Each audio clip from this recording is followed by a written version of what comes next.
সীমান্তে জনসচেতনতা বৃদ্ধি এবং নিরাপত্তা জোরদার করতে কুষ্টিয়া ব্যাটালিয়ন তেঁতুলবাড়ি ও রংমহল সীমান্ত এলাকায় দুটি গুরুত্বপূর্ণ এবং প্রাণবন্ত মতবিনিময় সভার আয়োজন করে।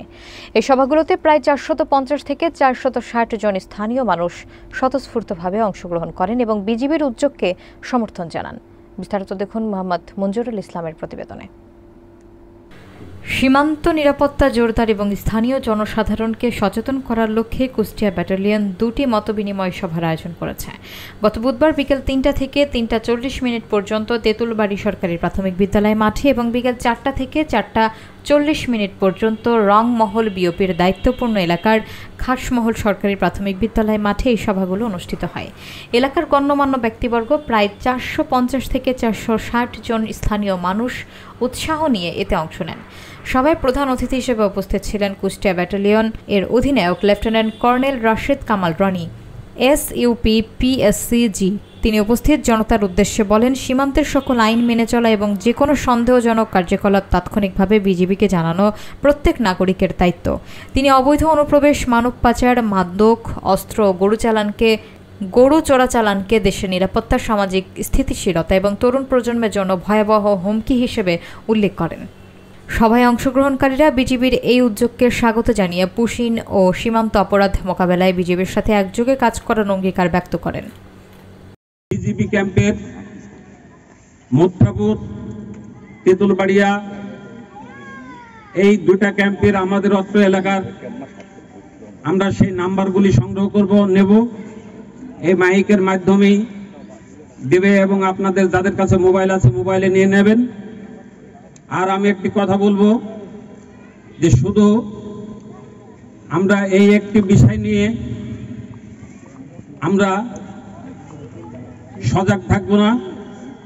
আমাদের যে ছাড় বলেছেন যে এখানে এই সীমান্ত এলাকায় যে চোরা কারবারি, সেই চোরা কারবারির দিকে আমাদের লক্ষ্য রাখতে হবে, আমাদের ইনফরমেশন করতে হবে, আমাদের স্থানীয়ভাবে ইনফরমেশন করে যদি না হয় আমরা ঊর্ধ্বতন কর্মকর্তার কাছে আমরা ইনফরমেশন করব। স্যার, আপনাদের দোষ নাই, আমাদেরও দোষ নাই, দোষ উপর মহলে। যেদিন সৃষ্টি হয়েছে সেদিন থেকে এই কারবার হবে, বুঝলেন? অল্প সময়ে বেশি লাভ হচ্ছে, কিন্তু আসলে এটা ভেবে দেখতে গেলে কিছুই না। আমি 10 দিন চুরি করে মাদক নিয়ে আসছি, একদিন ধরা খেয়ে আমার একটি মামলা হলে আমার কিন্তু সেই যে পরিমাণ ইনকাম করছি তার চেয়ে বেশি চলে যায়, হয়তো 2 দিন ভালো থাকা যায়। কিন্তু আমরা যদি একটু গভীরে ভাবি, আমি মাদক নিয়ে আসছি, আমার সন্তান কালকে ওই মাদক যদি এলাকায় পাই, আমার সন্তান কিন্তু মাদক কিভাবে যে খাবে আমি নিজেও জানতে পাবো না, কিন্তু দেখা যাচ্ছে আমার সন্তান মাদক সেবী হয়ে গেছে। এভাবে আমার সন্তান না হলে আরেকজনের সন্তান, না হলে ভাই, এভাবেই তো মাদক পাচ্ছে বলে খাচ্ছে।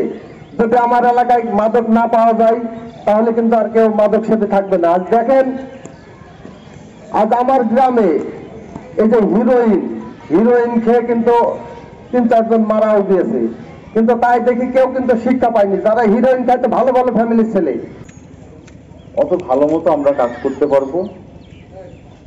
আপনাদের সহযোগিতা, আমাদের কাজ সবকিছু মিলে সার্বিকভাবে বাংলাদেশের ভালো হবে। বাংলাদেশের ভালো হলে সেই ভালোর ফলটা আমরা সবাই উপভোগ করতে পারবো। এবং সর্বোপরি সবচেয়ে সত্য কথা হচ্ছে, এই যে ছোট ছোট যারা আছে না এখানে বসা, এদের ভবিষ্যৎটা ভালো।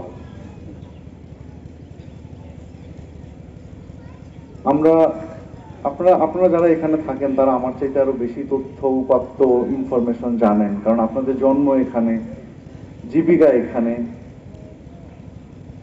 আপনারা যদি যখন যেই তথ্য পান, যেটা আপনাদের কাছে মনে হয় যে এটা ঠিক না, সেটা সাথে সাথে আমাদেরকে জানাবেন। আমরা আপনাদের তথ্যের ভিত্তিতে আমাদের নিজেদের মধ্যে কিছুটা যাচাই বাছাই করে ওইটার এগেইনস্টে অ্যাকশনে যাব। আপনারা সহযোগিতা করলে আমরা ইনশাল্লাহ কোনো ক্ষেত্রেই কোনো কাজেই ব্যর্থ হব না। জাস্ট শুধু আপনাদের সহযোগিতাটা আমাদের দরকার। আমরা সবাই তো জানি, তাই না, যে সন্ধ্যার পরে সীমান্ত এলাকায় যাওয়াটা সরকারের নিষেধ আছে, তারপরেও আমরা ওখানে থাকি। এটা করা যাবে না। এতে ভালোর চাইতে খারাপটা বেশি হবে। আপনি যাবেন, রেগুলার যান, 5 বছর 10 বছর গিয়েছেন, কিছু হয় নাই, একদিন হবে। ওই একদিন আপনি যেই বিপদে পড়বেন, সেই বিপদ আপনার গত 10 বছরের সব ফল নিয়ে চলে যাবে।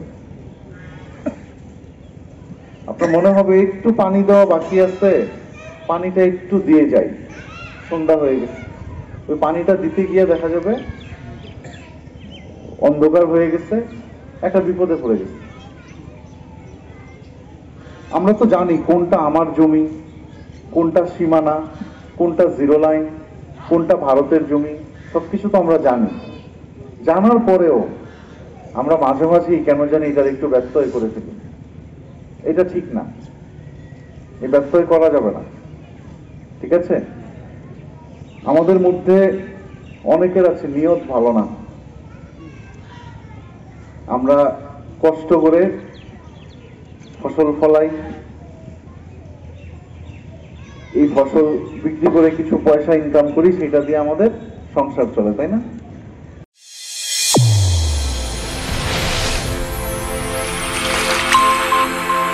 চ্যানেল A1 হৃদয় রেসপন্স।